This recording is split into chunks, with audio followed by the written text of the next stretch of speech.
Salut à tous et bienvenue sur Maxi Fourmi. Allez, c'est parti, on va parler des Camponotus cruentatus aujourd'hui.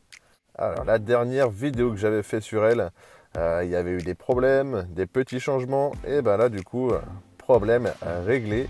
Vous allez pouvoir voir avec moi un petit peu ce que ça donne. Alors, elles avaient changé de setup, de tubes, elles sont passées en tube sec pour contrer les problèmes d'humidité trop élevés, parce que bon, les nymphes nues sont arrivées quand même systématiquement, donc on a changé tout ça et puis on va aller voir ça de plus près.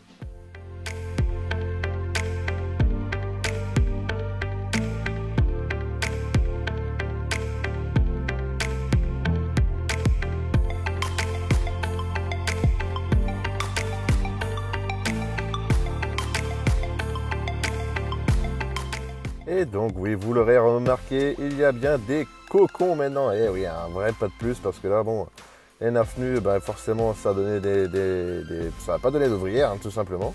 Contrairement à ce que certains dans les commentaires avaient pu me dire. Moi, les nymphes nues, ben, c'était directement déchetterie. Alors du coup, Madame la Reine, là, est en train de tout redéménager au fond du tube. Parce que forcément, elle cherche la chaleur.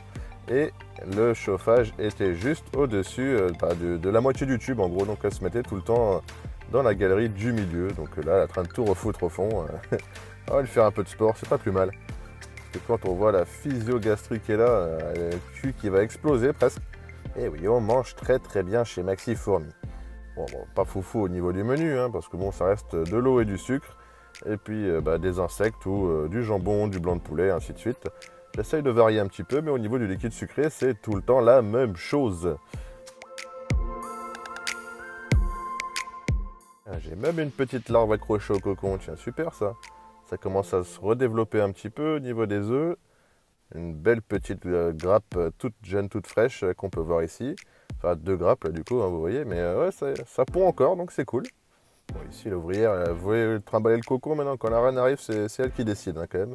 Bon, on va voir directement que c'est elle qui veut tout trimballer. Ouais, t'as vu la taille du monster? Elle a pas trop envie de la faire chier en même temps.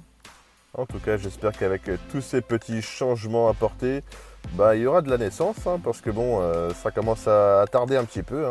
Alors, je galère un petit peu avec ces Camponotus, là, dis donc. Après, en termes de réflexion, je me suis un petit peu posé 10 000 questions, et puis je crois avoir trouvé le problème, donc je vais tenter de le régler là d'ici quelques semaines, et puis comme ça au moins, si jamais c'est ça, je vous exposerai un petit peu la situation, et puis j'en ferai un petit retour.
En tout cas, elles ont tous un rôle bien précis. Ici, on voit, hop, une qui s'occupe des œufs, hop, une ici qui s'occupe de garder et une qui s'occupe de la bouffe.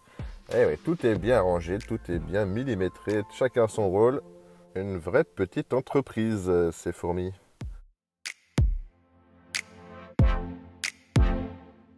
Et ça va être la fin de cette vidéo sur les Camponotus cruentatus. J'espère que ça vous aura plu. Et puis moi, je vous dis à la prochaine. Kenavo!